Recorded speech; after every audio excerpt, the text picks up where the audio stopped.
नमस्कार। आकाशवाणी जयपुर अजमेर से प्रस्तुत हैं प्रादेशिक समाचार।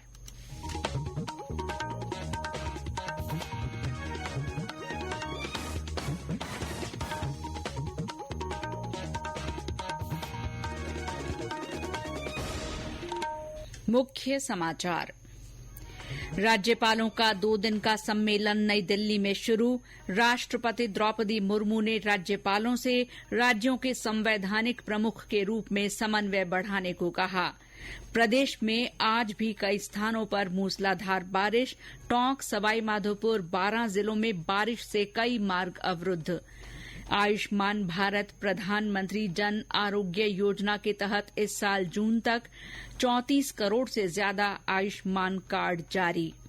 और प्रदेश के अंगदाता परिवारों का राज्य स्तर पर सम्मान। चिकित्सा मंत्री गजेंद्र सिंह खींवसर ने कहा, राज्य में अंगदान के प्रति जन चेतना बढ़ी।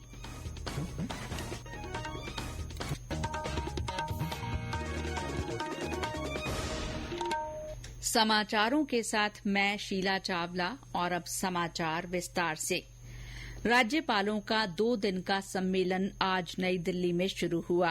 राष्ट्रपति द्रौपदी मुर्मू ने राष्ट्रपति भवन में आयोजित इस सम्मेलन का उद्घाटन किया। उन्होंने कहा कि सम्मेलन के एजेंडा में सावधानीपूर्वक चुने गए मुद्दे शामिल किए गए हैं जो राष्ट्रीय लक्ष्यों को प्राप्त करने में महत्वपूर्ण हैं। राष्ट्रपति ने कहा कि देश में 3 नए कानूनों के लागू होने से न्याय प्रणाली का एक नया युग शुरू हुआ है। उन्होंने ये भी कहा कि लोकतंत्र के सुचारू संचालन के लिए ये महत्वपूर्ण है कि विभिन्न केंद्रीय एजेंसियां सभी राज्यों में बेहतर समन्वय के साथ काम करें।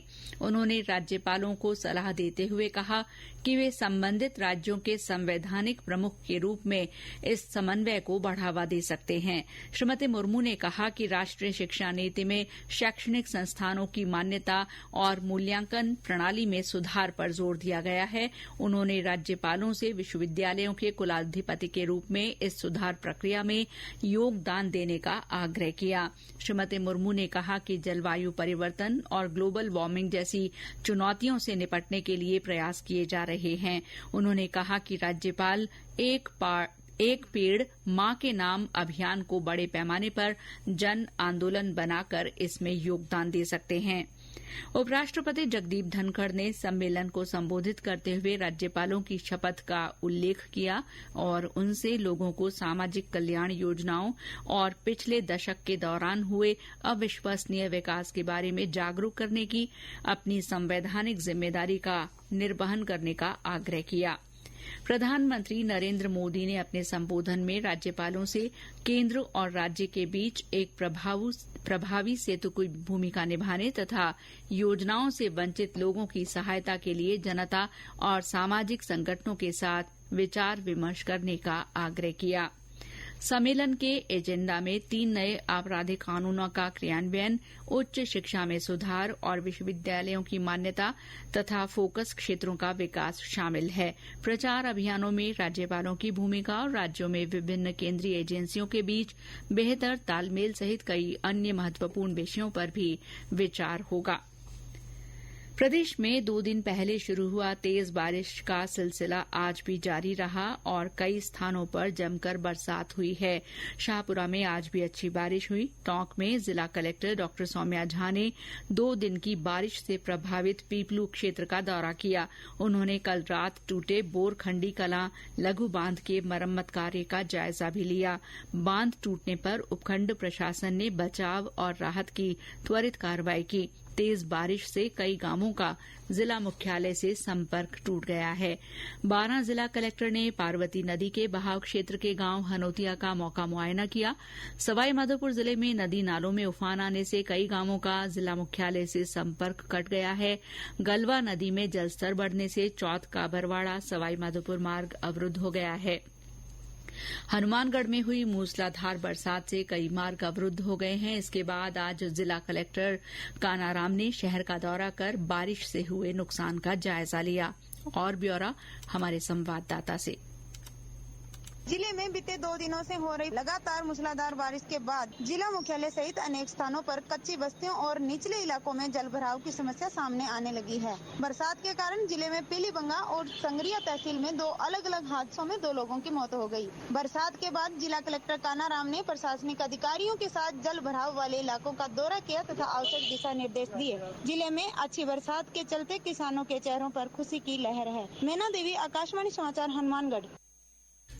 जयपुर में रिमझिम बरसात से मौसम सुहावना हो गया है। बीकानेर के ग्रामीण इलाकों में भी आज जोरदार बरसात हुई, जिससे खेतों में पानी भर गया। बालोतरा में रिमझिम, वहीं फलौदी में आज 1 घंटे तेज बरसात हुई। भीलवाड़ा में भी बारिश का दौर जारी रहा। पिछले 2 दिनों में हुई बरसात से ज्यादातर जिलों में लोगों को गर्मी और उमस से राहत मिली है। पाली जिले में भी आज सुबह से कहीं मध्यम तो कहीं तेज बारिश हो रही है, जिससे नदी नाले उफान पर हैं। खेतों में पानी भर गया है। अजमेर में भी रुक रुक कर बारिश हो रही है। इसके अलावा जैसलमेर, दौसा, सांचौर, नागौर, ब्यावर, सलूम्बर, चित्तौड़गढ़ और जोधपुर में भी बारिश के समाचार हैं। राज्य के कई अन्य जिलों में भी आज हल्की से मध्यम और कहीं कहीं मूसलाधार बारिश हुई है। मौसम विभाग ने अगले 4-5 दिन प्रदेश में मानसून की और सक्रिय रहने की संभावना जताई है। विभाग के जयपुर केंद्र के निदेशक राधेश्याम शर्मा ने बताया कि अगले 48 घंटे में कई जगह भारी से बहुत भारी बारिश के आसार हैं। 3 अगस्त को दक्षिण पूर्वी राजस्थान के कई इलाकों में फिर से मानसून सक्रिय होगा, यानी उदयपुर, कोटा संभाग में कहीं कहीं भारी से अत्यंत भारी बारिश 4 अगस्त को रिपोर्ट हो सकती है, यानी यहाँ पे कहीं कहीं 200 mm से ज्यादा रेनफॉल हो सकती है। इसके अलावा जयपुर संभाग, भरतपुर, अजमेर और जोधपुर, बीकानेर संभाग के इलाकों में भी इस सिस्टम के असर से 4 और 5 अगस्त को विशेष मानसून सक्रिय रहेगा। अधिकांश भागों में बारिश दर्ज होगी, कहीं कहीं भारी बारिश की संभावना है। वहीं पश्चिमी राजस्थान में भी इस सिस्टम का असर 4 अगस्त से 6-7 अगस्त तक बना रहेगा। तो कुल मिलाकर अभी भी राजस्थान में अगले 1 सप्ताह के दौरान मानसून गतिविधियां जारी रहेगी। इस बीच जालौर जिला कलेक्टर ने जिले में 4 और 5 अगस्त को मौसम विभाग की ओर से की गई भारी बारिश की संभावना के मद्देनजर जिला अधिकारियों को अलर्ट मोड पर रहने के निर्देश दिए हैं। ये समाचार आकाशवाणी जयपुर अजमेर से प्रसारित किए जा रहे हैं। कृषि और किसान कल्याण मंत्री शिवराज सिंह चौहान ने कहा है कि सरकार देश में किसानों के कल्याण के लिए प्रतिबद्ध है। उन्होंने राज्यसभा में अपने मंत्रालय के कामकाज पर चर्चा का उत्तर देते हुए कहा कि इस वर्ष के बजट में किसानों की भलाई के लिए पर्याप्त आवंटन किया गया है। श्री चौहान ने बताया कि कृषि कार्यों के लिए 1,32,000 करोड़ रुपए से अधिक की राशि निर्धारित की गई है, जो वर्ष 2013-14 में आवंटित धन से 27,000 करोड़ रुपए ज्यादा है। केंद्र सरकार ने कहा है कि आयुष्मान भारत प्रधानमंत्री जन आरोग्य योजना के तहत इस साल 30 जून तक 34 करोड़ से ज्यादा आयुष्मान कार्ड जारी किए गए हैं। स्वास्थ्य और परिवार कल्याण राज्य मंत्री प्रताप राव जाधव ने लोकसभा में एक लिखित उत्तर में बताया कि ये योजना राष्ट्रीय राजधानी क्षेत्र दिल्ली, पश्चिम बंगाल और ओडिशा को छोड़कर 33 राज्यों और केंद्र शासित प्रदेशों में लागू है। उन्होंने कहा कि योजना के तहत अस्पताल में कुल 7 करोड़ 37 लाख भर्तियों पर उपचार में 1 लाख करोड़ रुपए से अधिक की राशि खर्च की गई है। चिकित्सा और स्वास्थ्य मंत्री गजेंद्र सिंह खींवसर ने कहा है कि अंगदान मानवता की सेवा और समाज के लिए सर्वोच्च योगदान है। जीवन दान से बड़ा कोई पुण्य कार्य नहीं हो सकता।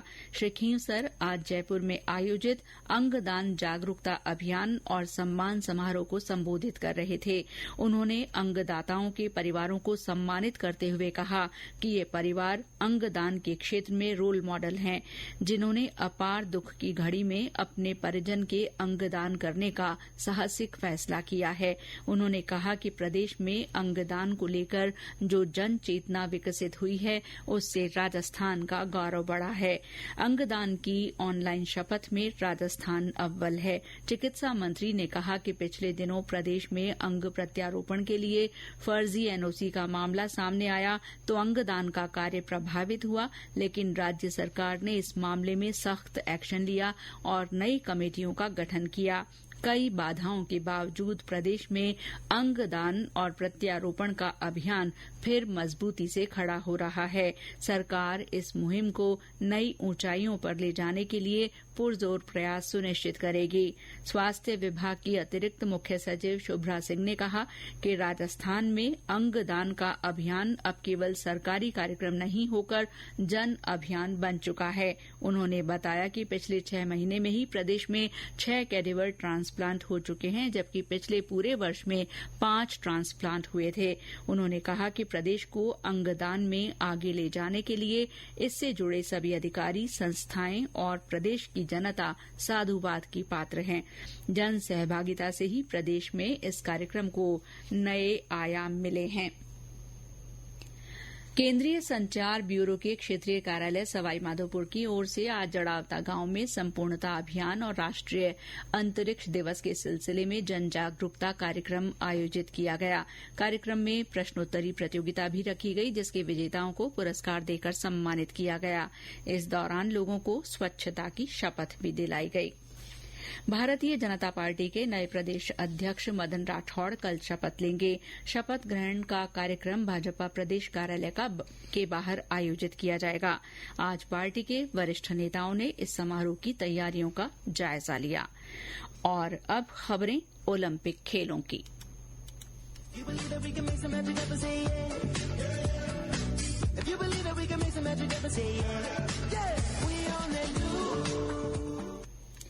पेरिस ओलंपिक खेलों के 7वें दिन निशानेबाजी में मनु भाकर महिलाओं की 25 मीटर पिस्टल स्पर्धा के फाइनल में पहुंच गई हैं।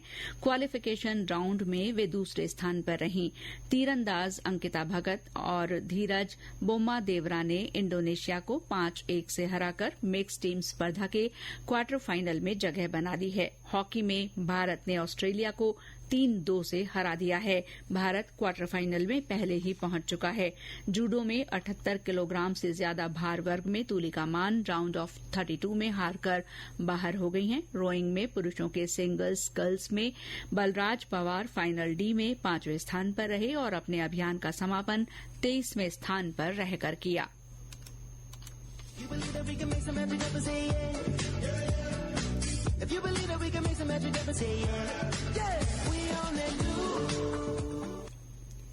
और अंत में मुख्य समाचार एक बार फिर।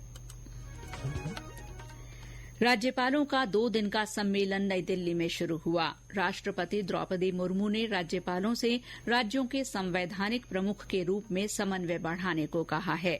प्रदेश में आज भी कई स्थानों पर मूसलाधार बारिश हुई है। टोंक, सवाईमाधोपुर, 12 जिलों में बारिश से कई मार्ग अवरुद्ध हो गए हैं।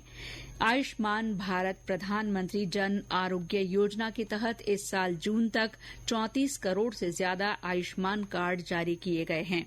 और प्रदेश के अंगदाता परिवारों का राज्य स्तर पर सम्मान किया गया।